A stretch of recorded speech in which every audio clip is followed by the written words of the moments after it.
Hi everyone, in this video I'm going to show you how to fix no sound on WhatsApp status, right? If you're facing an issue, just follow my instruction and you will able to fix your problem.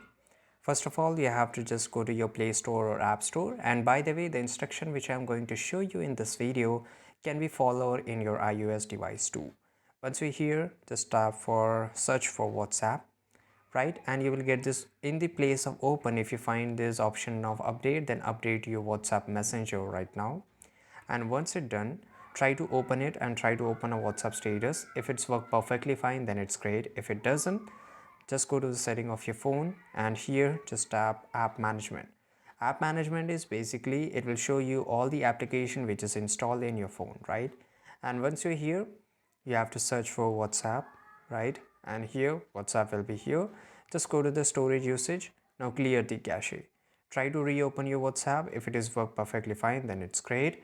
And by the way, in between, try to install and reinstall your WhatsApp too. And I hope your problem is solved, but if it doesn't, then just go to the clear data. And by the way, let me inform you, clearing data means you have to relog in your WhatsApp. So make sure you have all the information before you just clear the data. But clearing the data will definitely fix your problem instantly. And once you click on OK, it will just delete your data, and once you re-log in back into your WhatsApp, your problem will be fixed forever. I hope you found this video very useful. If you did, make sure to like this video, subscribe.